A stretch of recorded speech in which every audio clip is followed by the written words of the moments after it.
Hi, I'm Josh, and our mission at APES is to raise awareness for endangered species and acquire the necessary funds in order to establish wildlife sanctuaries. When discussing the causes of endangerment, it is important to understand that individual species are not the only factors involved in this dilemma. Endangerment is a broad issue, one that involves the habitats and environments where species live and interact with one another. There are many reasons why a particular species may become endangered. Although these factors can be analyzed, there are many causes that appear repeatedly.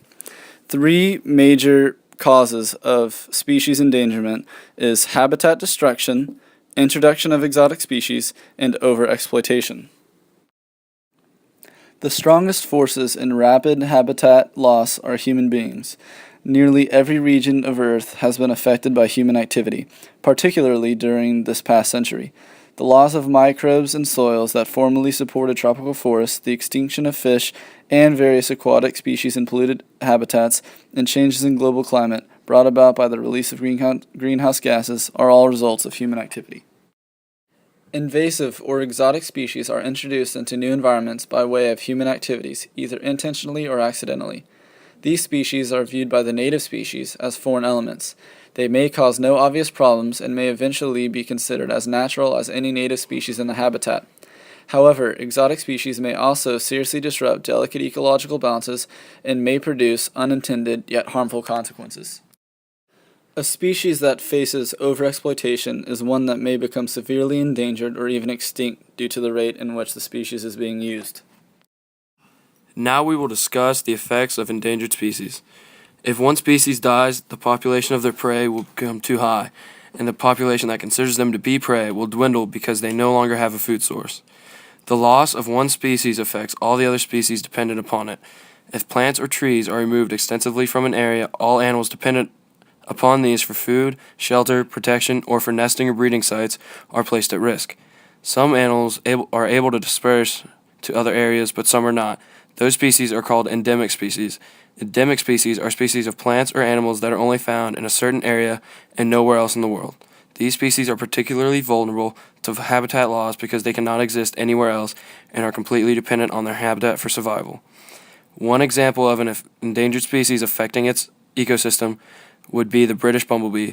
It has been the cause for 3 major species to become extinct in the past 50 years and 9 other species to be put on the endangered species list, mainly flowers due to the lack of pollination from the bee becoming endangered. We're out here looking for endangered species. The station is called American Corporation for Endangered Species. As Chris mentioned earlier, we're out here looking for endangered species. You may ask what an endangered species is. Well, an endangered species is an animal that is likely to go extinct in several years, and we need to protect these animals from going extinct to help boost the population and help each individual species to bounce back from the loss they have encountered. I'm Chase, and I'm walking through the woods of Georgia with Chris, and we are looking for the endangered species, the koala bear, which was just added to the list. And we're looking for the koala bear so we can take it back to one of our wildlife sanctuaries so it can rehabilitate, and then we'll release it out into the wild. Just looking for it, and it's a hot day. Haven't found one in a long time. We're hoping that we can see one today. They usually are hiding behind trees or climbing up them. We'll see. Wait, what is that? Slow down. What is that over there behind that tree? Let's sneak up. What is it? I think we got a koala bear. Alright, I'm gonna go capture him.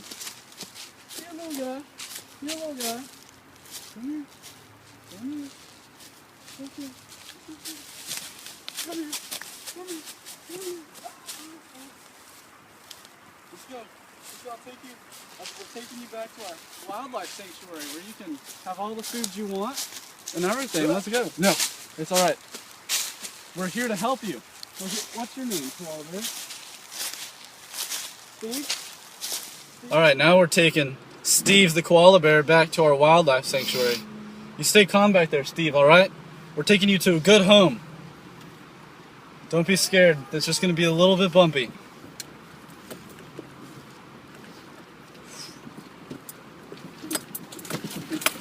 You alright, Steve?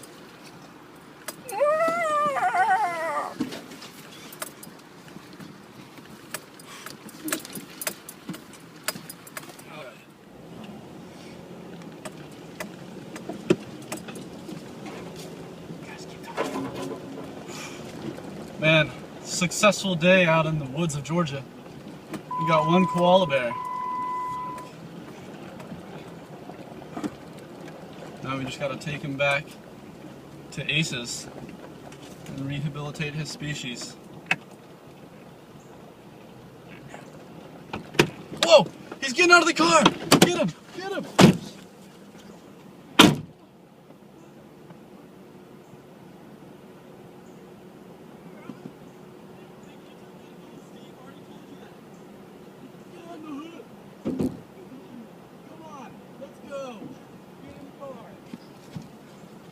We have to tie you down now.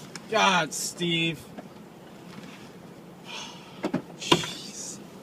What do you think you're doing? Hey guys, we're back at the Rehabilitation Center here at APES. And as you can see, we have Steve in our Rehabilitation Center. And he is making friends with another koala bear named Carla.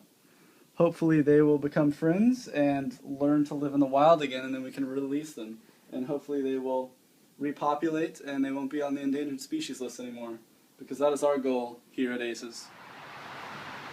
A couple of solutions for taking care of the problem with endangered species is creating new laws that fight against poaching, fight against deforestation, penalize people for initiating invasive species, and other protective measures against the output of harmful gases that cause the ice caps to melt, because that degrades the habitats of many mammals and animals in the polar regions. Notably, the polar bear is the most notable endangered species. Other solutions include making wildlife sanctuaries